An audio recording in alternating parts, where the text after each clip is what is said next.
Okay, our first step is take our reconditioned or brand new connector and just push it on.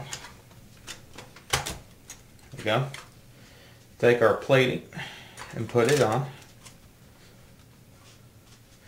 And then we take our controller port, put it on here, and then carefully wedge that back in. Once again, be ginger with this. You can't break it. Just kind of shimmy it side to side down in there so you don't break it. Now we take our two long silver screws, the two lonesome by themselves. Those go here and here, right around the connector.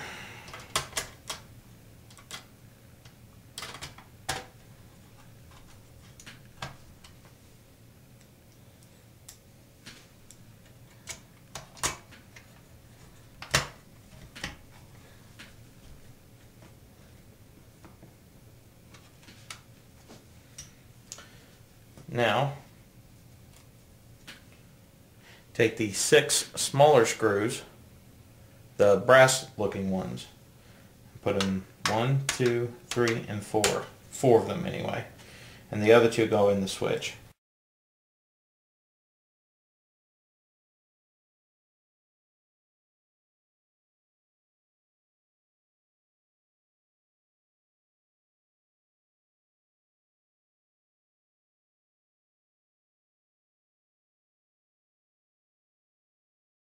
Now, when you put the switch back in, the positive lead, the red lead, faces toward the controller port. Then right here, you just pop your wire back in. Again, this time the red lead is facing that way, but I think the plug will only go in one way, so you can't really screw that up. And plus, I really don't think it matters, because all this does is complete a circuit anyway. The only thing that really matters is the positioning of the switch, because that will determine whether your power button is actually correct or not. Alright, let's put these screws in.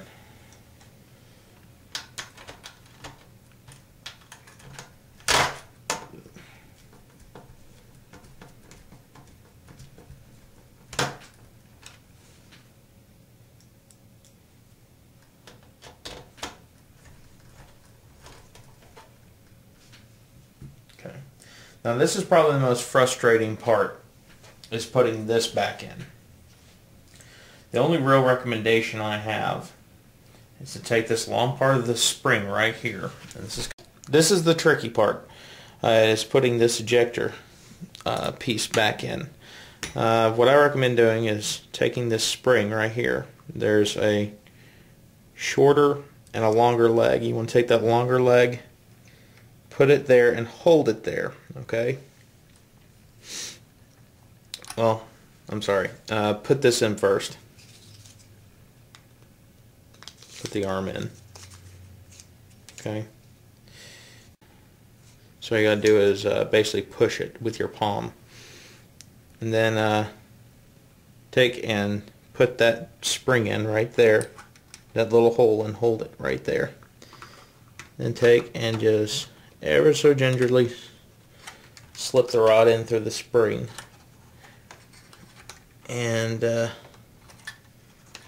this is, again, tricky. This is the most aggravating part, and I'm having to do it upside down, so it's kind of difficult to do. And then there. So your goal is to get that bottom spring in there, push the rod through, and then push that part of the spring back in, and it'll snap back up. It's really difficult to explain until you actually get to see it, but again, just get that bottom part of the spring in there, hold it, the center of the spring there, push the rod through, and when you get it in, set it down and push that pin back in there. You'll know what I'm talking about when you get there. It may take you a few minutes, don't get frustrated, but it can be. Now with the innards back together, if there's anything else you want to clean, I recommend you do it now before you put the casing back on, because it's kind of frustrating to get these case screws back together.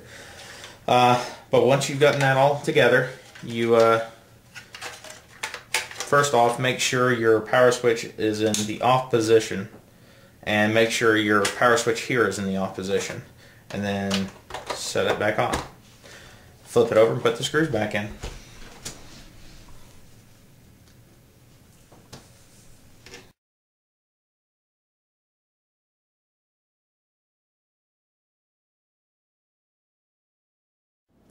And that's it.